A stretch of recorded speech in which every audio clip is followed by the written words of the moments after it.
नमस्कार दोस्तों, राजस्थान भूगोल के इस विशेष सेशन के अंदर आप सभी का स्वागत है। और ये सेशन दोस्तों आपको डेली मिलने वाला है। इस सेशन के अंदर हम राजस्थान भूगोल की चर्चा करेंगे और टॉपिक वाइज पूरी राजस्थान की ज्योग्राफी है उसको कंप्लीट करने वाले हैं। आज का जो हमारा टॉपिक है वो है साथियों पर्यटन यानी कि टूरिज्म।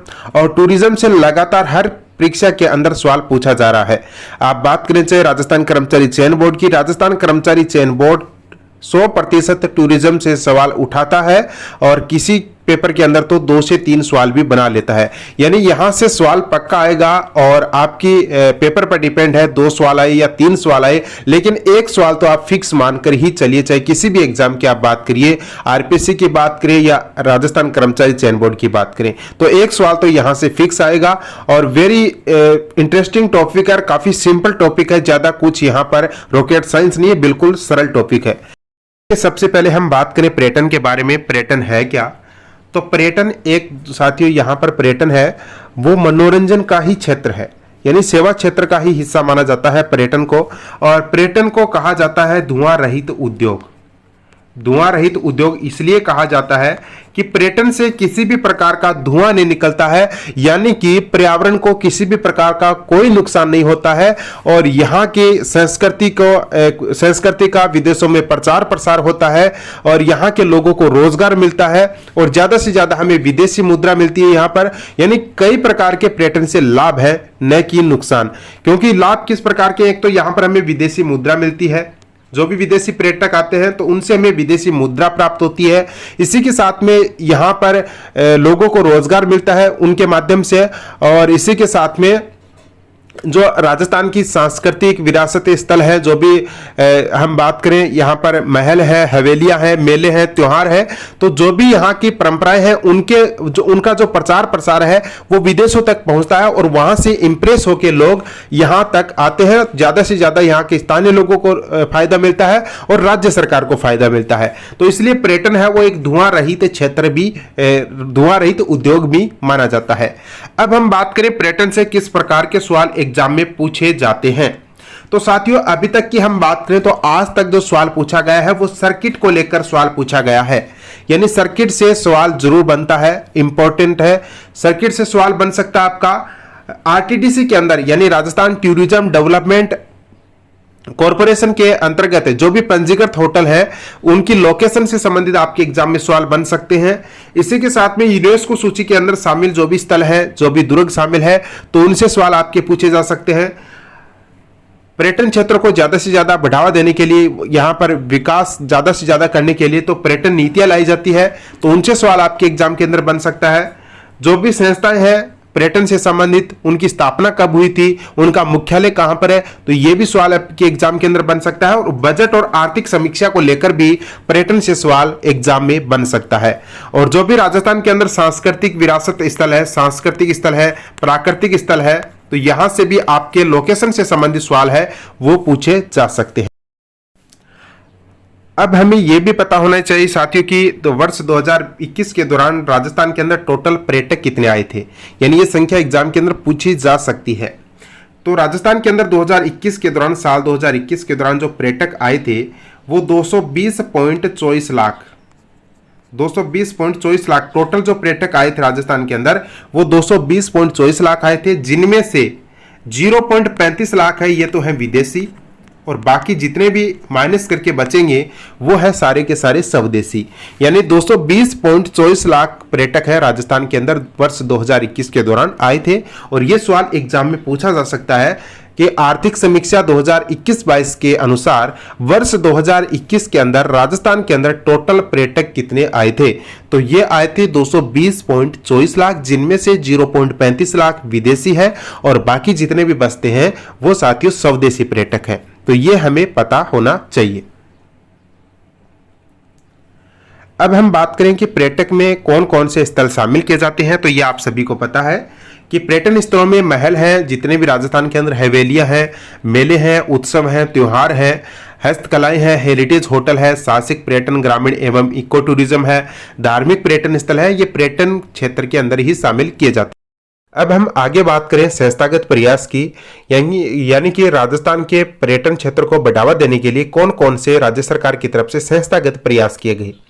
तो यहाँ पर हम बात करें राजस्थान पर्यटन विभाग की, तो राजस्थान पर्यटन विभाग की स्थापना इसलिए की गई, राजस्थान के अंदर जो भी पर्यटन से संबंधित गतिविधियां हैं उनके संचालन के लिए किसी न किसी विभाग की आवश्यकता पड़ी थी। तो इसके लिए राजस्थान पर्यटन विभाग की स्थापना की गई और यह की गई 1956 या 55 के अंदर। आपको दोनों ही सन मिल सकती है, यानी किसी भी 1956 भी आपको ऑप्शन में मिल सकता है या 1955 मिल सकता है, ये दोनों विवाद है, इसलिए थोड़ा सा ध्यान में रखना। कहीं पर 1955 दे रखा है बुक के अंदर और कहीं पर 1956 भी दे रखा है। तो ऑप्शन में आपके एग्जाम के अंदर तो एक ही आंसर मिलेगा, या तो 1955 मिलेगा या 1956 मिलेगा, थोड़ा सा ध्यान में आपको रखना है।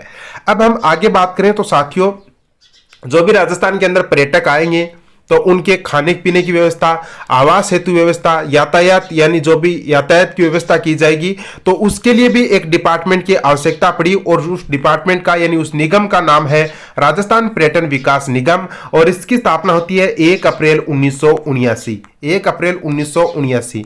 एक बार सेकेंड ग्रेड के अंदर यह क्वेश्चन पूछा गया था कि आरटीडीसी की स्थापना कब हुई, आरटीडीसी की स्थापना कब हुई। तो आरटीडीसी की स्थापना उसमें ऑप्शन में 1979 नहीं था, उसमें 1978 था, तो वहां पर 1978 को सही माना गया। तो आपको यहां पर भी थोड़ा सा ध्यान में रखना है, राजस्थान पर्यटन विकास निगम की स्थापना 1 अप्रैल 1979 को होती है, लेकिन ऑप्शन में आपको 1978 मिले तो भी आपका करेक्ट माना जाएगा। तो यह भी एक विवाद है। और आरटीडीसी का मुख्यालय कहां पर है दोस्तों, इसका शॉर्ट नाम की हम बात करें तो आरटीडीसी है, और आरटीडीसी का मुख्यालय कहां पर है, इसका हेडक्वार्टर है जयपुर के अंदर। यह सवाल राजस्थान पुलिस के अंदर पूछा जा चुका है कि आरटीडीसी का मुख्यालय कहां पर है, तो आरटीडीसी का मुख्यालय है साथियों जयपुर के अंदर। तो यह हमारी संस्थागत प्रयासों की हम बात करें तो राजस्थान पर्यटन विभाग की स्थापना कब होती है, 1956 या 55 के अंदर। इसके बाद में राजस्थान के अंदर जो भी पर्यटक आएंगे उनके खाने पीने की व्यवस्था, उनके रहने की व्यवस्था, उनके यातायात के लिए व्यवस्था जो भी की जाएगी वो आरटीडीसी के द्वारा की जाएगी, यानी राजस्थान पर्यटन विकास निगम की तरफ से की जाएगी। और आरटीडीसी की स्थापना होती है 1978 या ऑप्शन में आपको मिल सकता है 1 अप्रैल 1979 को। और आरटीडीसी का मुख्यालय कहां पर है, जयपुर के अंदर है। तो ये बातें आपको अच्छे से ध्यान में रखनी है। अब आगे हम बात करें आरटीडीसी की, तो आरटीडीसी जो भी यहां पर राजस्थान के अंदर पर्यटक आएंगे तो उनको आकर्षित करने के लिए, ज्यादा से ज्यादा पर्यटकों को आकर्षित करने के लिए कोई ना कोई राजस्थान का स्लोगन जरूर रखा है। इन्हीं में हम बात करें, सबसे पहले आरटीडीसी ने जो लोगो रखा था 1978 के अंदर, यानी जो स्लोगन रखा था वो ढोला मारू रखा था 1978 के अंदर। सबसे पहला जो स्लोगन रखा गया आरटीडीसी के द्वारा वो ढोला मारू था, जो कि 1978 के अंदर रखा गया। 1993 में इसको चेंज करके पधारो हमारे देश कर दिया गया। उसके बाद में 2008 के अंदर रंगीलो राजस्थान, और इसके बाद में 2016 के अंदर जाने क्या दिख जाए, और 2019 के अंदर वापिस से पधारो हमारे देश कर दिया गया। यानी वर्तमान में जो स्लोगन है पर्यटन विभाग का वो है पधारो हमारे देश। तो ये काफी इंपॉर्टेंट सवाल आपके एग्जाम के अंदर बन सकता है कि वर्तमान में राजस्थान पर्यटन का ध्येय वाक्य या लोगो क्या है, तो वो है साथियों पधारो हमारे देश। तो यहां तक आपको सारी बातें हैं वो कंप्लीट पता होने चाहिए कि संस्थागत कौन कौन से प्रयास राजस्थान सरकार की तरफ से किए गए हैं। तो पर्यटन विभाग की स्थापना की गई है, आरटीडीसी की स्थापना की गई है, और आरटीडीसी के द्वारा जो लोगो रखे गए हैं वो आपके सामने है। 1978 के अंदर ढोला मारू, 1993 के अंदर पधारो हमारे देश, 2008 के अंदर रंगीलो राजस्थान, 2016 के अंदर जाने क्या दिख जाए, और वापिस से 2019 के अंदर यानी जनवरी 2019 के अंदर वापिस से पधारो हमारे देश रख दिया गया। संस्थागत प्रयासों के क्रम में ही आगे बढ़े तो उनमें आती है पर्यटन नीतियां, जो कि सरकार की तरफ से समय समय पर यह पर्यटन नीतियां लाई जाती है।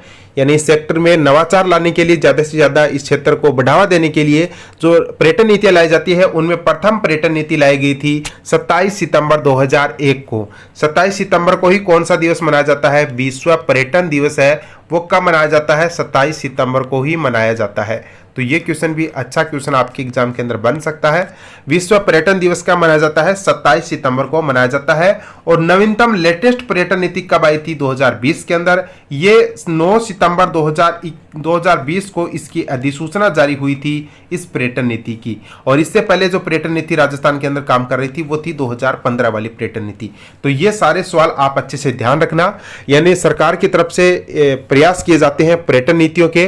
तो प्रथम पर्यटन नीति जो राजस्थान के अंदर आई थी 27 सितंबर 2001 को, नवीनतम पर्यटन नीति 2020 जिसकी अधिसूचना जारी हुई थी 9 सितंबर 2020 को, और 27 सितंबर को विश्व पर्यटन दिवस मनाया जाता है। इससे पहले जो पर्यटन नीति राजस्थान के अंदर थी वो 2015 वाली पर्यटन नीति थी। आगे चलिए, आगे हम बात करें राजस्थान के अंदर पर्यटन संभाग कितने हैं। तो पर्यटन संभाग है साथियों 4, जिनमें हम बात करें तो पहला आता है जयपुर, पहला संभाग है जयपुर, दूसरा है उदयपुर, तीसरा साथियों आता है जोधपुर, और चौथा है आपका कोटा। ये 4 संभाग है पर्यटन संभाग। राजस्थान के अंदर कितने संभाग है? पर्यटन संभाग है 4 पर्यटन संभाग है। इसके बाद में आता है पुरातात्विक संभाग। पुरातात्विक संभागों की संख्या है 7। यह संख्या एग्जाम में पूछी जा सकती है। हालांकि अभी तक जो पूछा गया है वो सवाल पूछा गया है पर्यटन सर्किट का, कि राजस्थान के अंदर कितने पर्यटन सर्किट है। हो सकता है कि पुरातात्विक संभाग भी पूछे जा सके। तो पुरातात्विक संभाग है 7, और 7 संभाग राजस्थान के अंदर। वैसे संभाग कितने हैं? 7 ही संभाग है, वही संभाग है वो पुरातात्विक संभाग है। तो ये बताने की कोई आवश्यकता नहीं है। पर्यटन सर्किट कितने हैं? तो कहीं पर किसी बुक के अंदर आपको 10 भी मिलेगा, कहीं पर 9 भी देखने को मिल सकता है। तो ये 10 या 9 आपको पर्यटन जो सर्किट है वो याद रखने हैं, यानी जो ऑप्शन आपको एग्जाम में मिलेगा वो 10 या 9 मिलेगा। और ये क्वेश्चन पहले पूछा जा चुका है 2nd ग्रेड के अंदर। इससे पहले RS के अंदर भी ये क्वेश्चन पूछा गया था, तो वहां पर 10 ऑप्शन में था, 9 ऑप्शन में नहीं था। तो 10 भी ऑप्शन में माना जा सकता है, 10 या 9 एक मिलेगा आपको, दोनों तो साथ में मिलेंगे नहीं। पर्यटक पुलिस स्टेशन कितने हैं? तो 3 पर्यटक पुलिस स्टेशन है राजस्थान के अंदर, जिनमें जयपुर है, उदयपुर है और जोधपुर है। 3 पर्यटन पुलिस स्टेशन है राजस्थान के अंदर।